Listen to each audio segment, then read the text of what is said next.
Hi, I'm David Gerard, and this is Pivot to AI. So first, let's do something you might not expect. I'm going to say something nice about large language models.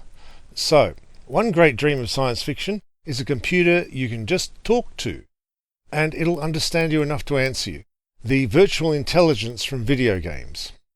LLMs are actually good enough at this to be impressive. You can just type in natural language and you'll get back a response that's reasonable. This is genuinely interesting and it's a genuine advance. Combine that with AI speech recognition and AI voice generators, both of which are also very good these days, and you're some of the way to Star Trek. But impressive does not mean good enough for production, because the other thing LLMs are famous for is just making stuff up, because LLMs don't actually understand anything. When you try to use an LLM as a search engine, it does surprisingly well. Again, it's famous for getting things stupidly wrong and just making stuff up. You don't really want wood glue on your pizza, and you shouldn't actually eat a small rock every day. So Columbia Journalism Review ran some chatbots through their paces.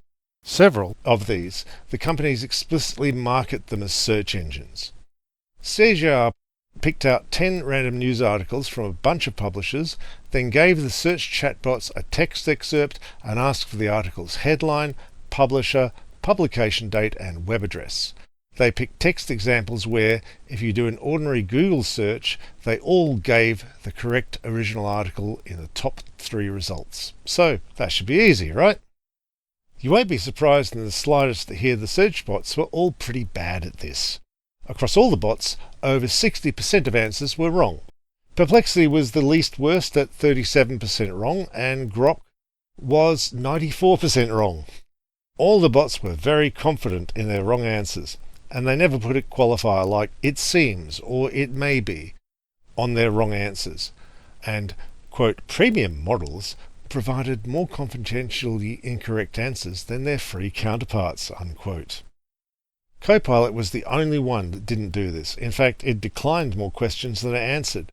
And licensing deals don't seem to have made OpenAI any better at finding the content they'd done a deal to use. The search bots also ignored their publisher's robots.txt file, which is how you tell the search engine, please don't scan here. And they were happy to answer on information they should not have known. Perplexity Pro was the worst for this. CGR did a test like this in November last year.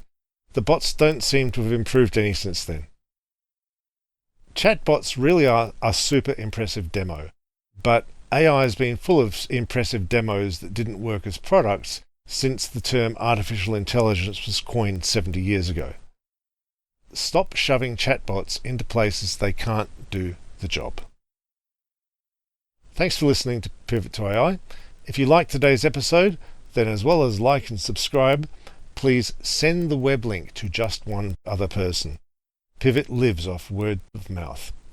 We're building Sam's Basilisk here, and you can fund it using the Patreon and Coffee links in the show notes. Thank you all, and bye for now.